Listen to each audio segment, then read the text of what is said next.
pessoal? Espero que estejam bem, na medida do possível, né? Olha, pessoal, hoje estaremos estudando nosso quinto capítulo, que tem como tema características dos seres vivos. Vamos observar, no decorrer dessa aula, a importância, né, da perpetuação da espécie, ou seja, da reprodução nessa perpetuação. Gostaria que vocês assistissem a videoaula com muita atenção. Logo após assistirem essa videoaula, vocês vão fazer a atividade do caderno, certo? Quando terminar a atividade do caderno, me enviar no privado. Logo após essa atividade terminada e enviada para a professora, gostaria que vocês assistissem um filme que eu coloquei aí no slide, certo? E só na sequência vão responder a atividade do livro e só posteriormente, na data marcada, irão me enviar. Com continuidade, pessoal, hoje estaremos estudando nosso quinto capítulo, que fala das características gerais dos seres vivos. Pessoal, desde muito cedo aprendemos que seres vivos são aqueles que nascem, crescem, reproduzem e morrem, certo?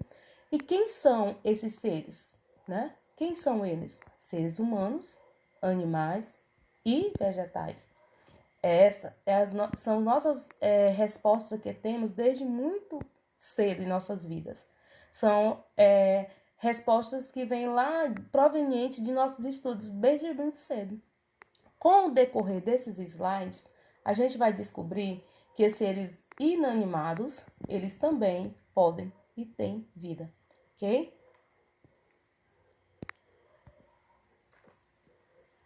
A composição química e organização celular.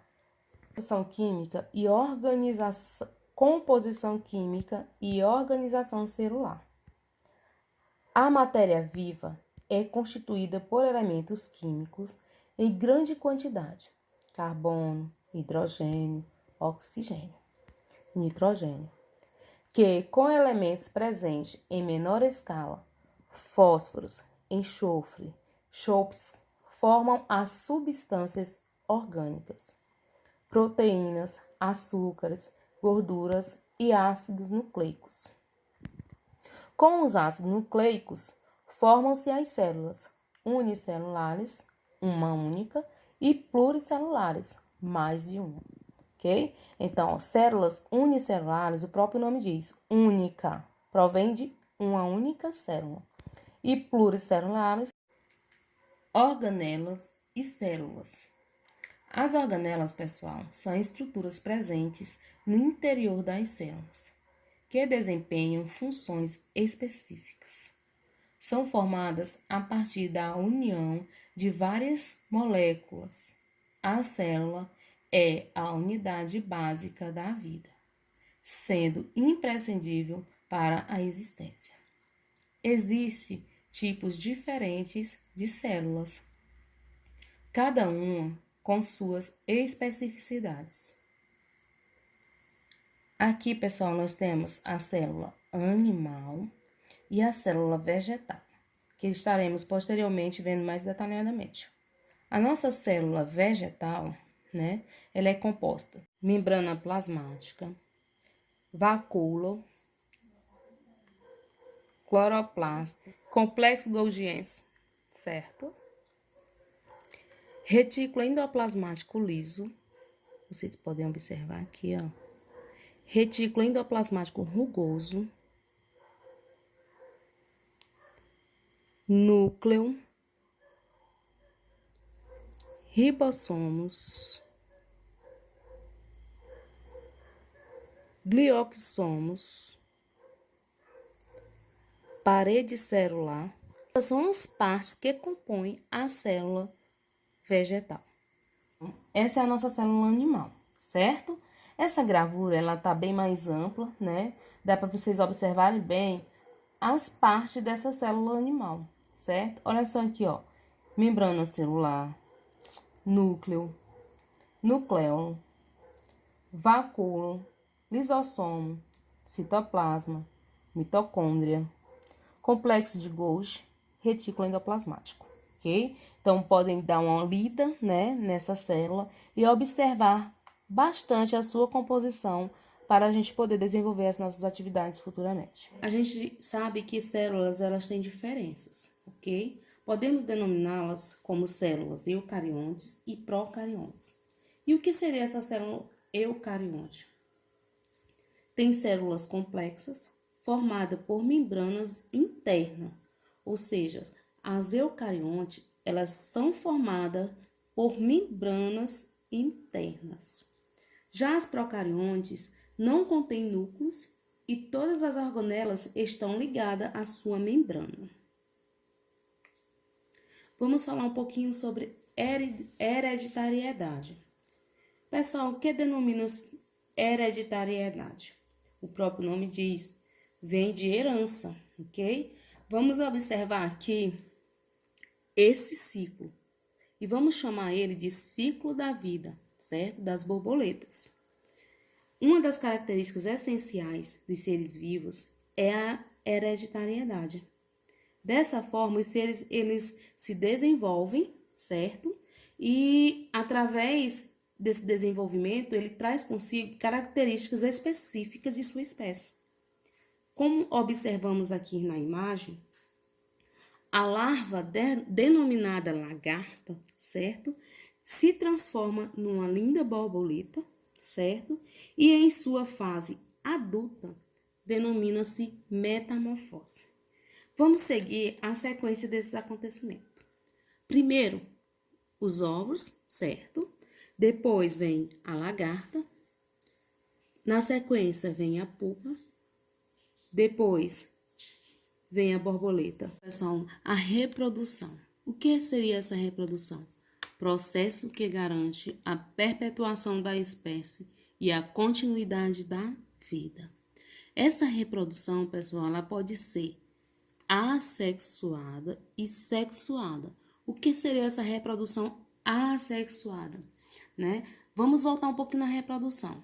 Vamos entender que a reprodução é a capacidade que os seres vivos têm de se reproduzir, ou seja, de gerar descendentes, né? Então, vamos ter essa ideia de reprodução. Então, vamos lá para a assexuada. Como essa reprodução assexuada ela pode acontecer? Certo? Nós dissemos aqui no nosso tema o seguinte: não ocorre fusão de gametas individuais e idênticos, certo? E isso acontece aqui, ó, nessa representação que temos aqui. Essa representação nos diz o seguinte, que a reprodução mais simples de alguns seres vivos, né, acontece dessa forma. E esse é o exemplo do que acontece com os vermes. Já na reprodução sexuada, o que é que acontece? Ocorre através de fusão de gametas, ou seja, indivíduos semelhantes. Aqui já tem as características, né, herdadas dos seus semelhantes. E onde essa reprodução ela acontece? Ela acontece na fecundação interna, na fecundação externa, no desenvolvimento embrionário interno e no desenvolvimento embrionário externo. Nos demonstra a evolução dos seres vivos, surgiu da necessidade, consequentemente, esses indivíduos são mais capazes de sobreviver. Já que eles vêm de uma necessidade, eles também desenvolveram, né, mais capacidade na sobrevivência. Dependendo da união de duas células reprodutivas, como o caso do espermatozoide, dos óvulos, denominado gametas, certo? Como nos mostra aqui, ó, esta gravura. Essa reprodução, ela é resultante de indivíduos, né, idênticos, né? Então, eles herdam hereditariedade, ou seja, características dos seus pais, tá bom?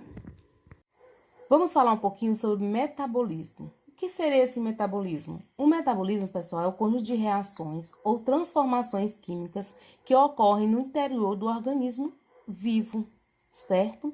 Exemplo, a nutrição, né? O que nos levaria a essa nutrição? Seres autótrofos e seres heterótrofos. Quem são esses seres? Anteriormente a gente já estudou, pessoal, que são seres autótrofos, aqueles seres que produzem o seu próprio alimento. E seres heterotróficos não produzem o seu alimento. O crescimento e o ciclo vital. Observem. A evolução biológica. O que seria essa evolução biológica? Mudanças no indivíduos que promovem melhor adaptação ao meio em que vive. Então, podemos observar aqui, né, a gravura, né, e imaginar como foi essa evolução. O conceito, processo pelo qual os seres vivos se diversificam ao longo do tempo, dando origem a espécies atuais, ou seja, extintas, sendo a consequência da adaptação destes ao ambiente onde vivem, ok? Segundo Darwin, pessoal, a teoria de evolução afirma que as espécies existentes de planetas e animais evoluíam durante milhões de anos de um organismo simples, influenciada pelo princípio de uniformitarianismo. Ou seja, o que seria esse uniformitarianismo? É a teoria de doutrina que o mundo rege por leis. A teoria de Darwin passa a ser aceita pelo meio científico apenas no século XX, depois da descoberta de Mendel acerca da transmissão hereditária de caracteres. Somente em 1997 a teoria recebeu anuência do representante máximo da Igreja Católica, o Papa João Paulo II. A teoria de Darwin revolucionou definitivamente o modo como o mundo científico e o homem, de maneira geral, compreendem a existência da vida no mundo, ou seja, no nosso planeta. Alguns exemplos, pessoal, dessa teoria, a seleção natural, ok? Segundo Lamarck, uma mudança no meio fazia com que os seres sofressem uma mudança estrutural para se adaptarem. Ou seja, que os seres eles se adaptavam, né? Mas para que isso eles sofriam uma mudança, certo? Que mudança é essa? A mudança na sua estrutura. Podemos observar aqui, como é o caso da girafa. A girafa vive em lugares onde o solo é invariavelmente seco e sem capim, obrigando-a a comer folhas e brotos no alto das árvores. Ela é forçada continuamente a se esticar para cima. Este hábito, mantido ao longo do tempo, resultou no alongamento das pernas anteriores e do pescoço. Ou seja, ela teve que se adaptar ao seu meio, portanto, ela começou, né, a esticar pernas e pescoço. A espécie dos animais e plantas não foram criadas na sua forma atual, segundo essa teoria, mas as formas atuais são o resultado de modificações graduais da forma anterior, representando assim adaptações ao ambiente mutantes. Não somente as espécies mudam gradualmente, mas as espécies novas originam de espécies que já existiram. Por isso, as espécies muito diferentes podem ter um ancestral comum no passado distante. A variedade de espécies existente originou de outras poucas simples. Elas se habituavam a esse ambiente natural e as espécies provenientes delas, elas já nasciam com essas novas características, certo? Então, além da adaptação, essa adaptação também já gerava novas espécies com essas características adaptadas.